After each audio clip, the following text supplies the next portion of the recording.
Hello students, पिछले turn पर हम या पिछली वीडियो में हम एंटीजन एंटीबॉडी रिएक्शंस पढ़ रहे थे, जो कि न्यूट्रलाइजेशन, एग्लूटिनेशन, प्रेसिपिटेशन जैसे होती हैं। आज हम पढ़ेंगे फैगोसाइटोसिस प्रोसेस के बारे में।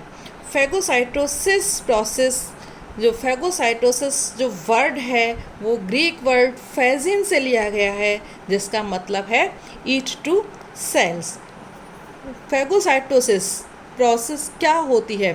सेल्स के द्वारा माइक्रोब्स या अन्य ग्रेन्युलर सब्सटेंसेस को एनगल्फ करना या इंजेस्ट करना फैगोसाइटोसिस कहलाता है। जो सेल्स फैगोसाइटोसिस की प्रोसेस को पूरी करती हैं उनको हम फैगोसाइट कहते हैं।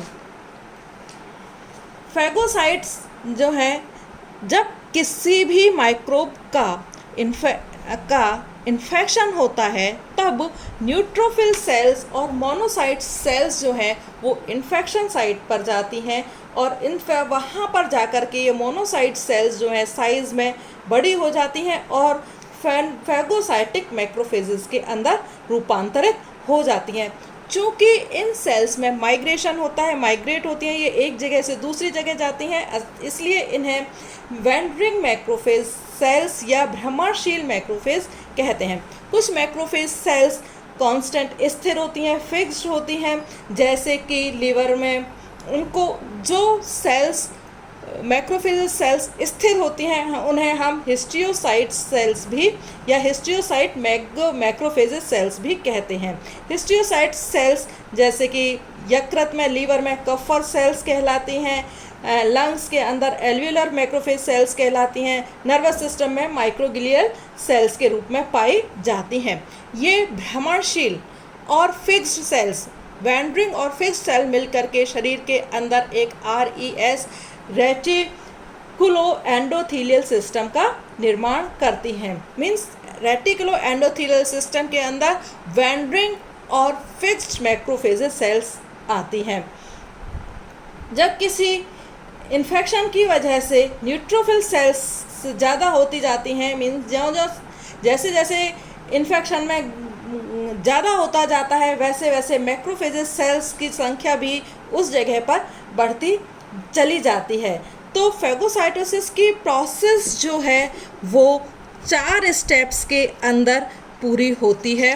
कौन कौन से 4 स्टेप्स हैं? सबसे पहले है कीमोटैक्सिस, दूसरा है एडहेरेंस, तीसरा है इंजेशन और चौथा है डाइजेशन। कीमोटैक्सिस क्या होता है? फैगोसाइट सेल्स का माइक्रोब्स की तरफ रासायनिक अनुचलन कीमोटैक्सिस प्रोसेस कहलाती है। कीमोटैक्सिस प्रोसेस में भाग लेने वाले मेन केमिकल्स सूक्ष्म जीवों के प्रोडक्ट्स, WBC के कंपोनेंट्स, ऊतकों के क्षतिग्रस्त भाग और कुछ कॉम्प्लीमेंट सिस्टम के पेप्टाइड्स होते हैं। दूसरा है एडहेरेंस। इस स्टेप में जो फैगोसाइटिस सेल की जो प्लाज्मा मेम्ब्रेन है वो माइक्रोब्स की सुपरफिशियल सरफेस के साथ में आसंजन इनका हो जाता है। कुछ माइक्रोफेजेस सेल्स के साथ आसंजन आसानी से हो जाता है, लेकिन कुछ माइक्रोफेजेस सेल्स के साथ में थोड़ा मुश्किल से पाया जाता है। कभी कभी जो माइक्रोब्स होते हैं उनके सतह पर M प्रोटीन पाया जाता है और M प्रोटीन के कारण फैगोसाइट सेल का एडहेरेंस बैक्टीरिया के साथ में नहीं हो पाता है। तो इन बड़े आकार के जो बैक्टीरियाज हैं उनका डाइजेशन केवल तभी हो पाता है जब वो किसी खुरदुरी सतह के विरुद्ध हों। यदि माइक्रोब्स पहले से ही किसी प्लाज्मा प्रोटीन द्वारा आवृत होते हैं या कहें कि इनका ऑप्सोनाइजेशन हो जाता है। ऑप्सोनाइजेशन मीन्स बैक्टीरिया सरफेस के साथ में C3 प्लाज्मा प्रोटीन जब अटैच्ड होता है तो हम उसको ऑप्सोनाइजेशन कहते हैं। तो कई बार ऑप्सोनाइजेशन के कारण फैगोसाइट के साथ भी आसंजन होता है। नेक्स्ट जो पॉइंट है इसमें इंडाइजेशन, एडहेरेंस हो गया, उसके बाद में इंजेशन कैसे होता है? इंजेशन के समय पर जो फैगोसाइट सेल है उससे स्यूडोपोडियाज जो है वो निकल करके बाहर आते हैं। ये स्यूडोपोडियाज जो हैं जो माइक्रोब्स हैं उनको एनगल्फ करने का काम, अंदर लेने का काम करते हैं। और जब माइक्रोब्स अंदर आ जाते हैं तो स्यूडोपोडियाज चारों तरफ से फ्यूज्ड हो जाते हैं और एंडोसाइटोसिस की प्रोसेस के द्वारा ये जो माइक्रोब्स हैं वो सेल के अंदर, मैक्रोफेज सेल के अंदर आ जाते हैं और तब इनका फेगोसोम्स का निर्माण होता है। नाउ डाइजेशन जो है कैसे होता है फेगोसोम्स का।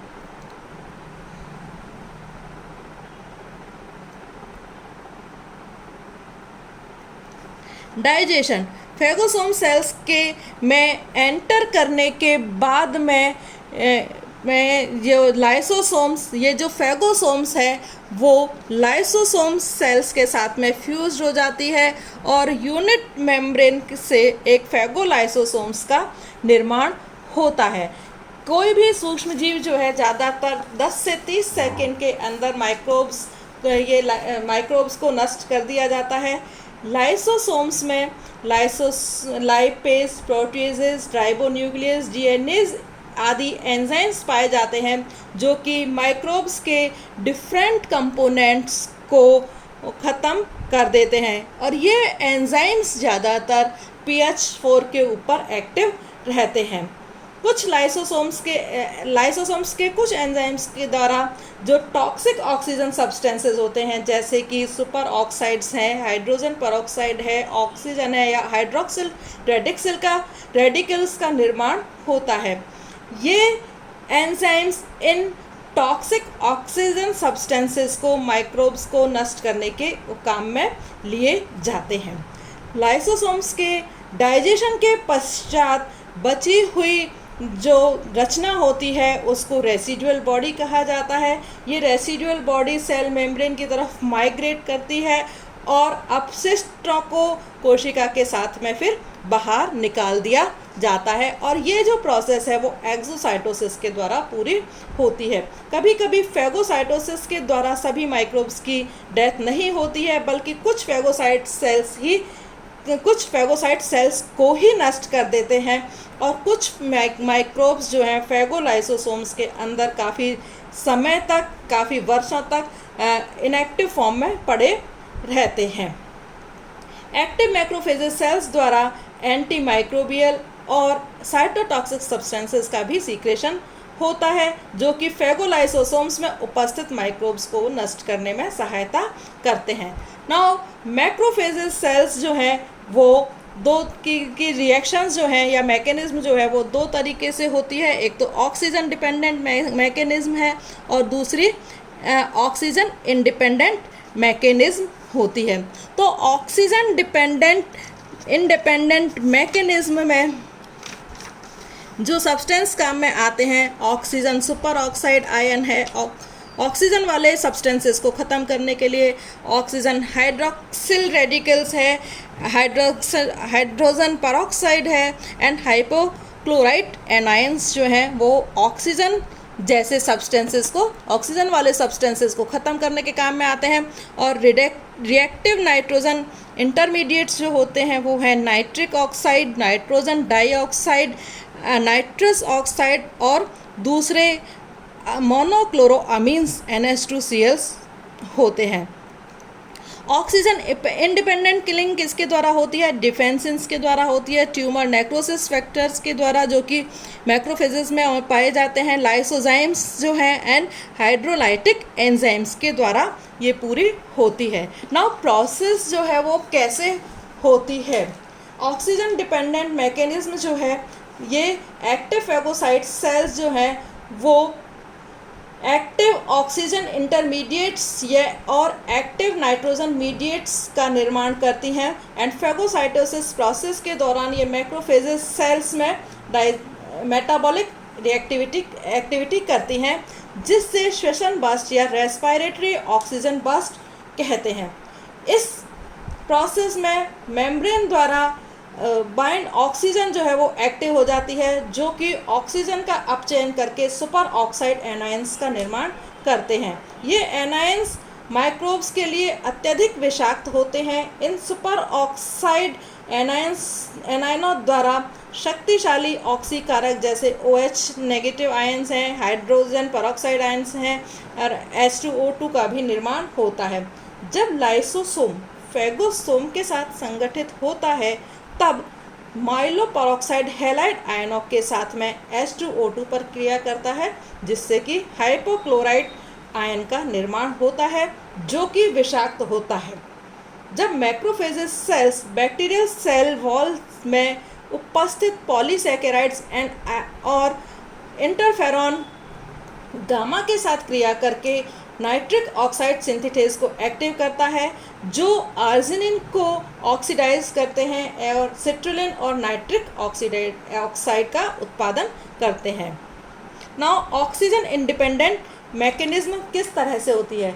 ऑक्सीजन इंडिपेंडेंट मैकेनिज्म है। ऑक्सीजन स्वतंत्र क्रियाविधि में जो एक्टिव मैक्रोफेज सेल्स में लाइसोजाइम्स एंड हाइड्रोलाइटिक एंजाइम्स का सीक्रेशन होता है, जिसकी हाइड्रोलाइटिक रिएक्शंस में ऑक्सीजन की आवश्यकता नहीं होती है। इसके अलावा जो मैक्रोफेजेस सेल्स से डिफेंसिक नामक साइटोटॉक्सिक पेप्टाइड्स का निर्माण होता है। इन पेप्टाइड्स के द्वारा bacterial and mammalian cell membrane में जो आयन परमेबिलिटी चैनल है उसका निर्माण हो जाता है। एंड एक्टिव मैक्रोफेजेस सेल्स से जो tumour necrosis factor TNF alpha का भी निर्माण होता है, जो ट्यूमर सेल्स के लिए साइटोटॉक्सिक होता है। लेकिन जो नॉर्मल सेल होती हैं उनके लिए ये साइटोटॉक्सिक नहीं होता है।